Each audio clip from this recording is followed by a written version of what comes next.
10 मई को पाक अफवाज ने भारत का गुरूर गर्क कर दिया। 4 राफेल समेत 6 जहाज गिराए। ऐसी कारी जर्ब लगाई कि दुश्मन उम्र भर याद रखेगा। वज़ीर-ए-आज़म शहबाज शरीफ का कहना है कि 10 मई के बाद एक नया पाकिस्तान बारिज़ वजूद में आ चुका। भारत जहन नशीन कर ले, तुम पाकिस्तान के हिस्से का एक बूंद पानी भी नहीं छीन सकते। अगर दोबारा गलती की, ऐसा सबक सिखाएंगे कि कानों को हाथ लगाओगे। हमारे बहादुर सपूत घरों से निकले तो माओ ने कहा जान दे देना, लेकिन दुश्मन को जेर करके आना। वज़ीर-ए-आज़म का मुल्क के होनहार नौजवानों को मेरिट पर 1 लाख लैपटॉप्स देने का ऐलान। मज़ीद कहा कि पाकिस्तान का मुस्तक़बिल नौजवानों के हाथों में है। मुल्क की तरक्की के लिए मेरिट पर अमल दरामद यकीनी बनाएंगे।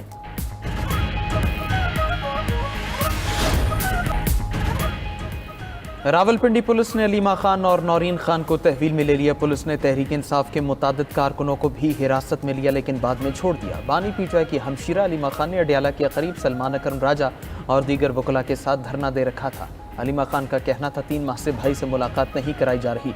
जब तक भाई से मुलाकात नहीं करवाई जाती, धरना जारी रखेंगे।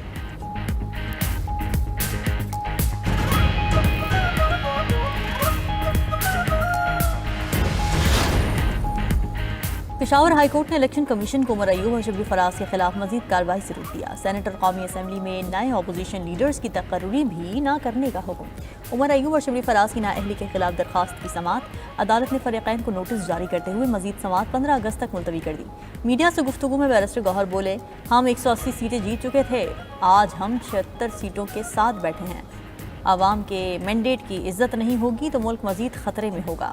उमर अयूब ने कहा कि सब केसेस सियासी हैं जो ख़त्म हो जाएंगे। मौजूदा हुकूमत के इतने स्कैंडल आ चुके, कोई पूछने वाला नहीं।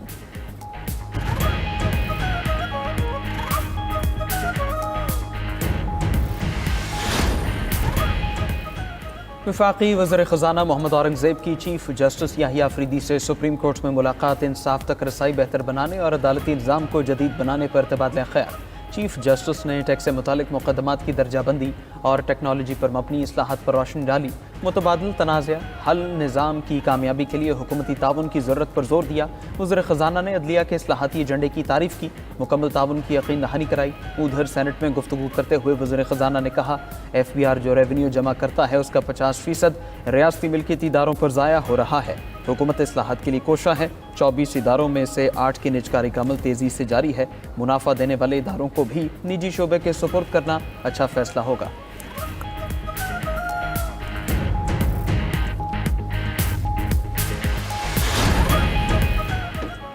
9 मई जलाओ घिराओ मुकदमात में इंसदादी दहशतगर्दी अदालत का फैसला। डॉक्टर यासीन राशिद उमर सरफराज शीमा की जायदादें जब्त करने का हुक्म। मियां महमूदुर रशीद और एजाज चौधरी की जायदादें भी जब्त होंगी। अदालत ने सजा याफ्ता मुजरिमों के जेल वारंट जारी कर दिए। चारों मुलजिमान को 10-10 साल कैद और 6-6 लाख रुपए जुर्माने की सजा। मुलजिमान के खिलाफ थाना शादमान और थाना सरवर रोड में मुकदमात दर्ज हैं। अदालत ने गुज़िश्ता रोज़ मुलजिमान के खिलाफ दोनों केसेस का फैसला सुनाया था। अदालत का शाह महमूद कुरैशी को रिहा करने का हुक्म। तफसीली फैसले में कहा कि शाह महमूद की जवान पाक में मीटिंग में शिरकत का सबूत नहीं मिला। अगर मीटिंग में शिरकत का सबूत नहीं तो बाकी इल्ज़ामात भी ख़त्म हो जाते हैं।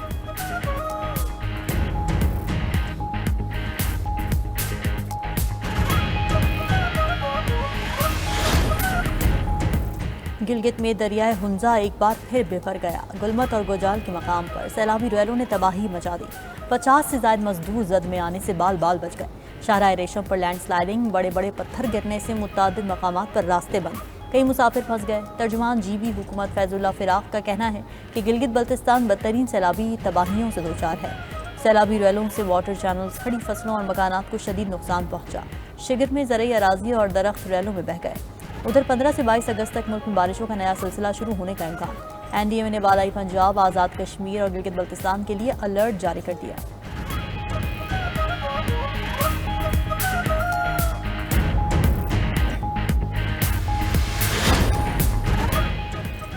भारतीय रियासत उत्तराखंड के गांव धराली में क्लाउड बर्स्ट और लैंड स्लाइडिंग में 70 अफराद हलाक। हुकाम ने तस्दीक कर दी, फौजियों समेत 75 अफराद ताहाल लापता हैं। अफ्रीकी मुल्क के वर्डे में शदीद बारिशों से तबाही, 10 अफराद हलाक। लैंड स्लाइडिंग के बायस अहम सड़कें बंद हो गई।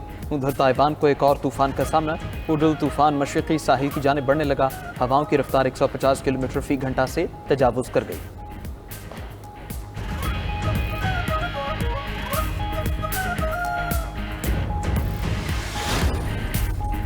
اسرائیلی فوج کی غزہ میں خون ریزی جاری، 24 گھنٹوں میں مزید 90 فلسطینی شہید، 513 زخمی ہو گئے۔ قابض فورسز نے فائرنگ کر کے امداد کے منتظر 31 افراد کو بھی شہید کر دیا۔ غذائی قلت سے 2 بچوں سمیت 5 افراد دم توڑ گئے۔ اسرائیل نے غزہ میں قحط کو مزید سنگین کرنے کی ٹھان لی۔ صہیونی فورسز نے 430 سے زائد غذائی اشیاء کا غزہ میں داخلہ روک دیا۔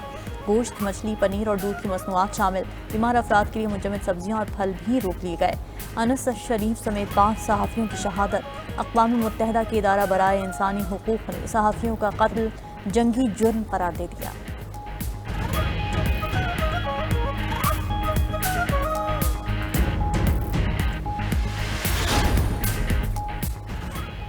اسرائیل غزہ میں بین الاقوامی قوانین کی خلاف ورزیاں کر رہا ہے۔ اقوام متحدہ میں فلسطینی سفیر کے ساتھ پاکستانی مندوب عاصم افتخار کی پریس کانفرنس۔ کہا اسرائیل نے سلامتی کونسل اور جنرل اسمبلی کی قراردادوں کو نظر انداز کیا، اب سلامتی کونسل کو اس پر اپنا کردار ادا کرنا ہوگا۔ فلسطینی سفیر بولے غزہ شہر پر قبضے کے اسرائیلی منصوبے کو روکنے کے لیے سنجیدہ اقدامات کرنے ہوں گے۔ رکن ممالک خود غزہ جا کر مظالم کو دیکھیں۔ ادھر سعودی ولی عہد محمد بن سلمان کی زیر صدارت سعودی کابینہ کا اجلاس۔ غزہ میں اسرائیلی مظالم کی شدید مذمت، عالمی برادری اور سلامتی کونسل کی خاموشی عالمی قوانین کے لیے خطرہ قرار دے دی۔ دوسری جانب برطانیہ میں اسرائیل کے خلاف ایک بار پھر احتجاج۔ شہریوں نے برائٹن میں ہتھیار ساز کمپنی کا گیٹ بند کر دیا۔ فیکٹری میں اسرائیل کے لیے جیٹ طیاروں کے بم تیار کیے جاتے ہیں۔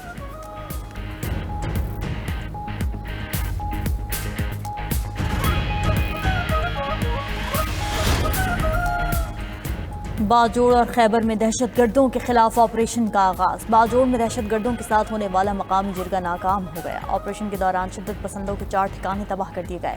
ضلع انتظامیہ کے مطابق باجوڑ میں 40,000 سے زائد افراد اپنے علاقے چھوڑ چکے۔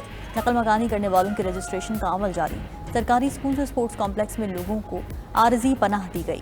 باجوڑ کے کچھ علاقوں میں کرفیو نافذ، شہریوں کو گھروں میں رہنے کی ہدایت کی گئی ہے۔ ذرائع کے مطابق تحصیل مامون کے 2 علاقوں میں 300 سے زائد دہشت گرد موجود ہیں۔ ضلع خیبر میں بھی 350 سے زائد دہشت گردوں کی موجودگی کی اطلاعات۔ دہشت گردوں سے 80% افغانی ہیں۔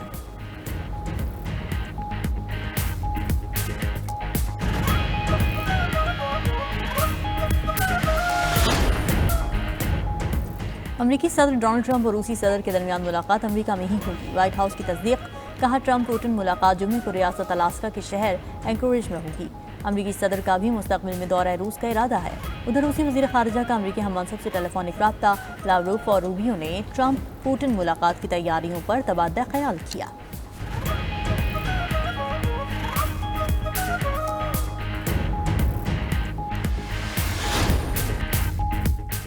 یوکرین کو اپنے مستقبل کا فیصلہ کرنے کی آزادی ہونی چاہیے، یورپی رہنما کہتے ہیں۔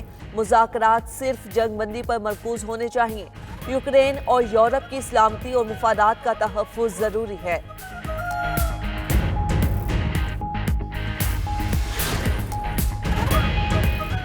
روس جنگ جیت چکا، یوکرین ہار گیا۔ وزیر اعظم ہنگری کا کہنا ہے کہ امریکہ اور روس مذاکرات میں یورپ کو نہیں بلایا گیا۔ یورپ کا یوکرین کی حمایت میں مشترکہ بیان مضحکہ خیز، اب خاموش رہنا بہتر ہوگا۔ اسرائیلی فوج کی غزہ میں خون ریزی جاری، 24 گھنٹوں میں مزید 90 فلسطینی شہید، 513 زخمی ہو گئے۔ قابض فورسز نے فائرنگ کر کے امداد کے منتظر 31 افراد کو بھی شہید کر دیا۔ غذائی قلت سے 2 بچوں سمیت 5 افراد دم توڑ گئے۔ اسرائیل نے غزہ میں قحط کو مزید سنگین کرنے کی ٹھان لی ہے۔ صہیونی فورسز نے 430 سے زائد غذائی اشیاء کا غزہ میں داخلہ روک دیا۔ ادھر اسرائیلی جنگی پائلٹس کا تل ابیب میں فوج کے ہیڈ کوارٹرز کے باہر احتجاج۔ غزہ میں جنگ بندی کا مطالبہ۔ مظاہرین نے غزہ سٹی میں حملوں کو وسعت دینے کے منصوبے کے خلاف بھی آواز اٹھائی۔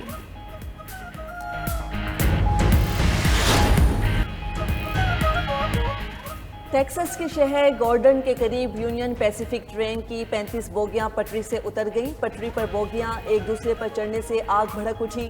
حکام نے واقعے کو ممکنہ خطرناک مواد کا معاملہ قرار دیا۔ فائر بریگیڈ آگ بجھانے اور حفاظتی اقدامات میں مصروف۔